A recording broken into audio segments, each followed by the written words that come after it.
TRS పార్టీగా ప్రారంభమై BRS పార్టీగా మారిన తెలంగాణ ఉద్యమ సంస్థకు 25 ఏళ్లు నిండాయి. యవ్వన దశలో ఉన్న ఈ పార్టీ తన రజతోత్సవాలను జరుపుకుంటోంది. అధికారంలో ఉంటూ వేడుకలు జరుపుకోవటం వేరు, ఇప్పుడు బీఆర్ఎస్ విపక్ష స్థానంలో ఉంటూ ఘనంగా సభను నిర్వహించడం వేరు. అయినా పార్టీ క్యాడర్ జోష్కు ఎలాంటి డోకా లేదు. అధికారంలో ఉన్నప్పటికంటే ఇప్పుడే అత్యధికంగా ప్రజాసేవకు అంకితమయ్యామని పార్టీ కార్యకర్తలు డంకా బజాయించి చెబుతున్నారు. రేవంత్ రెడ్డి ప్రభుత్వ వైఫల్యాలు ఒకవైపు, బీఆర్ఎస్ నేతల దూకుడు మరోవైపు ఆదివారం జరిగే అతిపెద్ద సభపై తెలుగు రాష్ట్రాల ప్రజల్లో ఆసక్తిని పెంచుతున్నాయి. కేసీఆర్ ఏం చెప్పబోతున్నారు? 15 నెలలుగా తాను క్రియాశీలంగా లేకపోవడానికి కారణాలు వివరించబోతున్నారా? అసెంబ్లీ రాకపోవటంపై సమర్థించుకోబోతున్నారా? పార్టీ భవిష్యత్ కార్యాచరణపై పార్టీ నేతలు, కార్యకర్తలకు దిశానిర్దేశం చేయబోతున్నారా అన్నది ఇప్పుడు మీడియాను వేధిస్తోన్న ప్రశ్న. బీఆర్ఎస్ పార్టీ ఆవిర్భవించినప్పుడే ఉమ్మడి రాష్ట్ర తెలంగాణ ప్రాంతంలో 2 జిల్లా పరిషత్తులను గెలుచుకోగలిగింది. జనంలో సెంటిమెంట్ రగిల్చేందుకు రాజీనామా చేసి పోటీకి దిగిన ప్రతిసారి బంపర్ మెజారిటీతో గెలిచింది.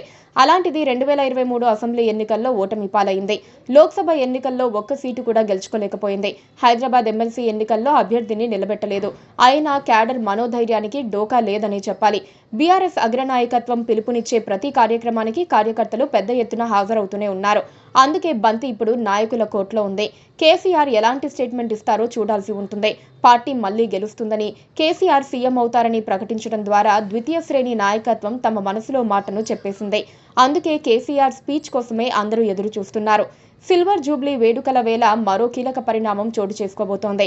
కాంగ్రెస్ పార్టీలోకి వెళ్లిన వారిలో 5 సిట్టింగ్ ఎమ్మెల్యేలు తిరిగి మాతృ సంస్థ బీఆర్ఎస్ లోకి రాబోతున్నారనే ప్రచారం రాష్ట్ర రాజకీయ వర్గాల్లో జోరుగా జరుగుతోంది. బీఆర్ఎస్ సిల్వర్ జూబ్లీ సభ వేదికగా ఈ రీఎంట్రీ ఉండబోతుందని గుసగుసలు వినిపిస్తున్నాయి. ఆయా ఎమ్మెల్యేలు ఇటీవలే కాలంలో చేసిన కొన్ని వ్యాఖ్యలు ఈ వార్తలకు మరింత బలాన్ని చేకూరుస్తున్నాయి. వారు కేసీఆర్, కేటీఆర్తో సంప్రదింపులు జరిపినట్లు ప్రచారం జరుగుతోంది. ఈ 5గురిలో దానం నాగేందర్ ఒకరు. ఇటీవల కాలం వరకు బీఆర్ఎస్ పై తీవ్ర విమర్శలు చేసిన దానం నాగేందర్ ఇప్పుడు కేటీఆర్ పై సానుకూల ధోరణిని కనబరుస్తున్నారు. బీఆర్ఎస్ సభకు ప్రజలు పెద్ద సంఖ్యలో వస్తారని, కేసీఆర్ ను చాలా కాలం తర్వాత చూడటానికి ప్రజలు ఆసక్తిగా ఉన్నారని, సభ ఖచ్చితంగా విజయవంతం అవుతుందని నాగేందర్ అన్నారు. గద్వాల ఎమ్మెల్యే బండ్ల కృష్ణమోహన్ రెడ్డి తాను ఇప్పటికీ బీఆర్ఎస్ ఎమ్మెల్యేనే అని స్పష్టం చేశారు. కాంగ్రెస్ ముఖ్యమంత్రి రేవంత్ రెడ్డిని కేవలం మర్యాదపూర్వకంగానే కలిశానని, తాను కాంగ్రెస్ లో చేరలేదని వాదిస్తున్నారు.